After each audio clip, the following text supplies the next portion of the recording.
Hi everyone, today's story is Giraffes Can't Dance. So let's see what happens in this book. Gerald was a tall giraffe whose neck was long and slim, but his knees were awfully bandy and his legs were rather thin. His big long neck and his big legs. He was very good at standing still and munching roots of trees, but when he tried to run around, he buckled at the knees. Poor Gerald. Now, every year in Africa, they hold the jungle dance, where every single animal turns up to skip and prance. It's the jungle dance. And this year, when the day arrived, poor Gerald felt so sad, because when it comes to dancing, he was really very bad. The warthogs started waltzing, and the rhinos rock and rolled.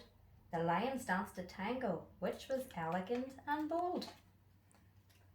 The chimps all did a cha-cha-cha with a very Latin feel, and 8 baboons then teamed up for a splendid Scottish reel.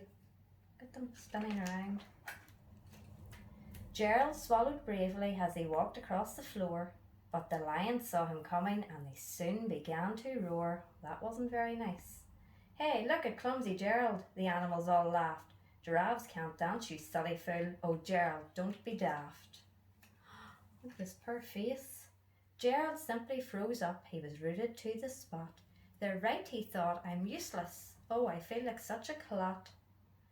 So he crept off from the dance floor and he started walking home. He'd never felt so sad before, so sad and so alone. Then he found a little clearing and he looked up at the sky. "The moon can be so beautiful," he whispered with a sigh. There's the moon up here. "Excuse me," coughed a cricket, who'd seen Gerald earlier on, "but sometimes when you're different, you just need a different song." Look, here's a little cricket here. "Listen to the swaying grass and listen to the trees. To me, the sweetest music are those branches in the breeze. So imagine that lovely moon is playing just for you. Everything makes music if you really want it to." With that, the cricket smiled and picked up his violin. Then Gerald felt his body do the most amazing thing. His hooves had started chuffing, making circles in the ground. His neck was gently swaying and his tail was swishing round. I think he's dancing. He threw his arms out sideways and he swung them everywhere. Then he did a backward somersault and leapt up into the air. Look at him moving now. Gerald felt so wonderful. His mouth was open wide. "I am dancing, yes, I'm dancing. I am dancing," Gerald cried. Then one by one, each animal who'd been there at the dance arrived while Gerald boogied on and watched him quite entranced. They shouted, "It's a miracle. We must be in a dream. Gerald's the best dancer that we have ever seen." "How is it you can dance like that? Please, Gerald, tell us how."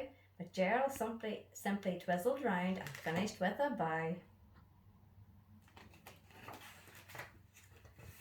Then he raised his head and looked up at the moon and the stars above. "We all can dance," he said, "when we find music that we love." I think, boys and girls, that was a really good story, and you can try anything that you want and you can do your own little dance just like Gerald. Bye.